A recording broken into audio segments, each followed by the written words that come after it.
Baik jamaah, kita kembali lagi bersama kami di rumah Mama Dede. Ya. Jodoh cerminan dirimu. Jadi begini, yang namanya kita berjodoh wajib bekerja, berusaha maksimal.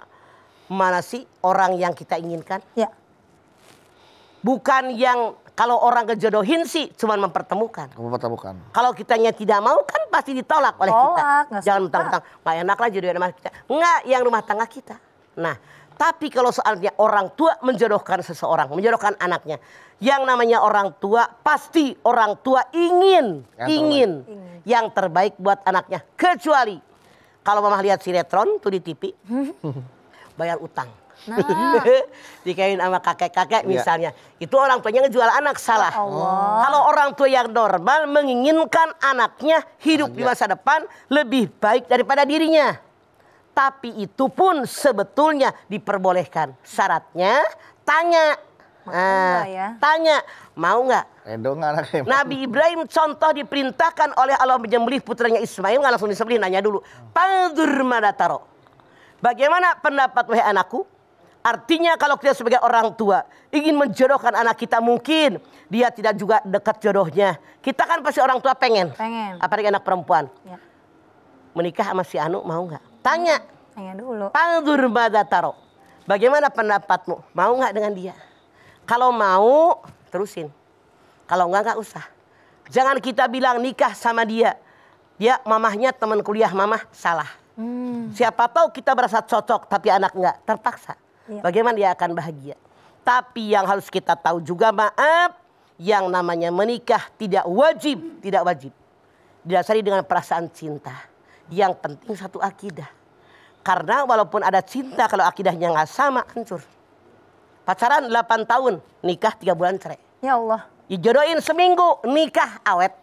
Ini nyata depan mata saya. Ya, ponakan saya ada yang dijodohin cuma seminggu, awet. Alhamdulillah. Tapi yang pacaran 8 tahun, 3 bulan cerai.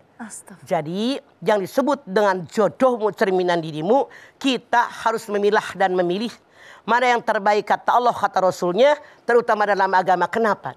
Orang yang punya akidah yang kuat dalam hatinya, ketika mereka sedang cinta dengan pasangannya, tentu mereka mencintai dengan setulus hati. Seandainya cinta sirna, mawadah ada dalam hati orang tadi, dia tidak akan menyakitinya, tetap menghormatinya, tetap menjaganya, melayani dengan baik, asal sadar ini jodoh saya. Kenapa? Banyak orang datang curhat ke mama, dia tidak sadar ini jodoh saya, dijodohin sama orang tuanya. Dia punya pacar, karena hatinya dari awal tidak nerima yang emaknya jodohin. Cuman dia pengen keberkahan dari emaknya, hatinya terpaut dengan mantan doinya yang di sana. Seumur-umur nggak terima, karena nggak terima berontak, nggak suka melayani suaminya, nggak suka tidur dengan suaminya dan seterusnya. Tapi ada lagi nih jamaah mama, anaknya ini sadar inilah jodoh yang terbaik yang Allah berikan buat saya, karena saya yakin ibu saya tidak bakal menjerumuskan anaknya. Betul. Maka dia setelah adanya pernikahan, dia berusaha mencintai suaminya. Dia berusaha menyayangi suaminya. Melayani sebagaimana dia dah tahu dalam Islam, bagaimana seorang istri melayani suami. Akhirnya suaminya menyayangi dan sangat menyayanginya. Mereka rukun-rukun saja. Cinta timbul setelah adanya pernikahan. Jadi jangan khawatir, tidak harus dimulai dengan cinta. Karena yang namanya cinta tidak harus memiliki. Yang orang yang mencinta, katanya orang yang mencinta dia berbahagia ketika orang yang dia cintai berbahagia. Begitu bedu kata orang.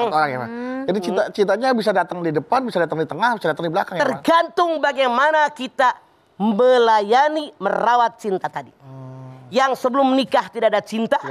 Begitu nikah dia sadar ini takdir yang Allah berikan. Dengan nurut sama orang tua, berkah pasti datang. Dia bekerja, berusaha, memupuk rasa cinta, maka cintanya menjadi subur.